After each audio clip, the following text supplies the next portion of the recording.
first. So we're back in the can today to have a little bit of a yarn. So I've just had a bit of an incident up in Darwin recently. So usually every 2 years they run one of the biggest boogies that they have around Australia, which is called Rail Week, which is up in Bachelor in Darwin.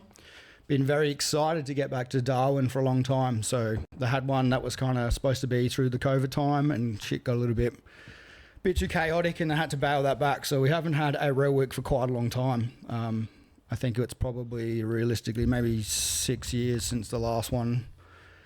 And I'd been to that one, and I've been to the one 2 years before. So they have this pro landing area out the back of Darwin, which is super awesome, but it's also very game on. Last time I was there, I had a bigger parachute, and I was doing a way smaller turn. So for all these years, I've had in my head, I said, I can't wait till Darwin opens up again when I'm on a faster parachute, a bigger turn, and I can just nail that landing out into the pro area out the back. So I've dreamed about this forever. Finally got there. We had a couple of days of jumping, just trying to work stuff out. And then it was day 4 of the boogie, but I'd only done 3 days of jumping. Got a little bit distracted on one of the jumps with one of the other jumper with me. A couple of little, like, what we call cheese holes in the skydive biz, where I just didn't have my turn quite dialed in. It was a very tight landing area. I was very distracted. It was midday by this time, where the winds were kind of shifting and switching around a little bit. So usually we land into wind to slow that parachute up a little bit. And this just goes to show how one small little mistake, probably like 45 seconds before my landing, snowballed into a bigger problem, and I ended up overshooting the landing area, using the whole landing area up before I could land, and then pretty high speed come to the end of the landing area, which had a fence at the end, wire fence, and I made that fence my friend. So I got impacted into that fence going full speed. Smacked it in pretty hard. For a second there, I was quite winded and wasn't super sure of maybe the injuries or what I'd sustained at the time. Once I started to get my breath back, and once I could get when I was pretty winded, got back, I was like, oh, I might be okay. And then once all the boys got to me there, they pulled me out from kind of under the fence a bit, and I could see my femur wobbling as they pulled me out from under the fence. So realised then that I'd done myself a bit of a mischief.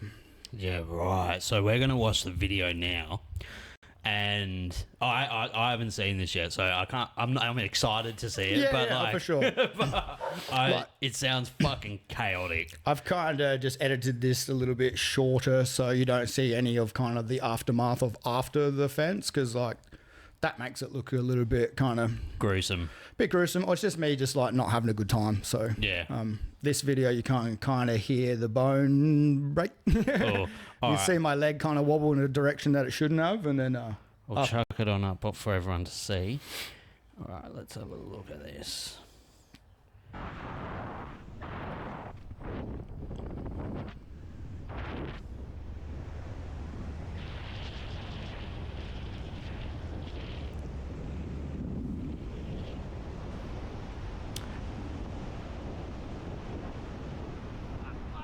Oh. Oh. Oh. At what point?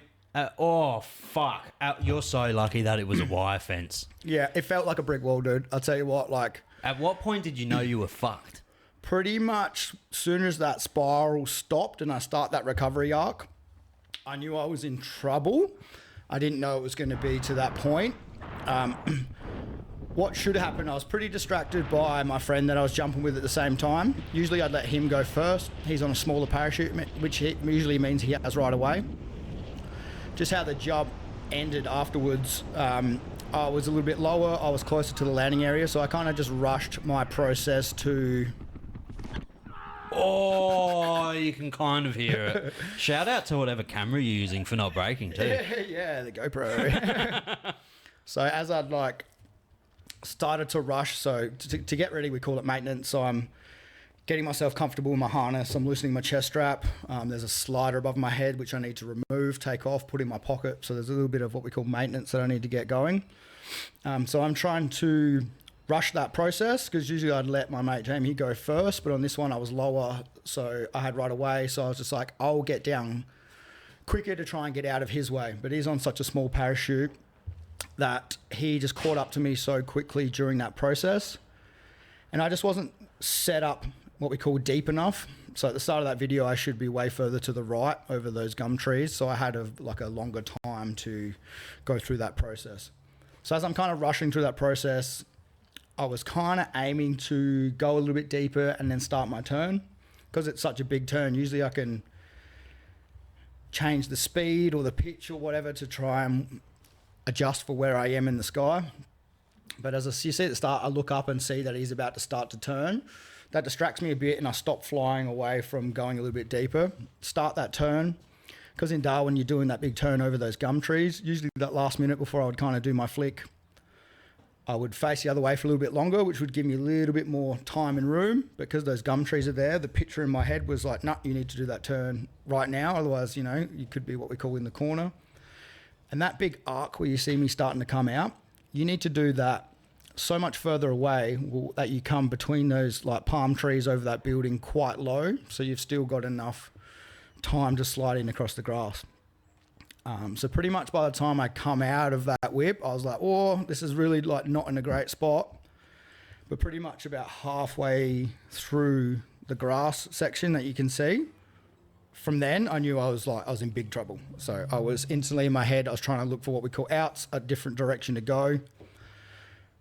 Do I go left? Do I go right? There's trees and caravans and shit to the right. I thought that this is all, split decision kind of making in the moment, which is pretty hard to do. I thought as soon as I get my feet on the ground, I can dig my heels into the ground, flare as much as possible, and hopefully pull myself up with a bit of speed to, make this not super of an issue. The ground out there is so hard. The grass is like, pool table felt. So you just slide across the top of it. I couldn't get any traction. My thought pattern as I was coming in, I said, once I'd seen the fences, I was like, if I lift my legs up to the fence, I might get some play in the fence or whatever. Should be able to take some of the impact. Couldn't see that pretty much I hit right next to a star dropper, which is kind of, holding in together. Just kind of felt like there was zero play off the fence, which there wasn't because, it was star dropper to the ground then. Felt like a brick wall.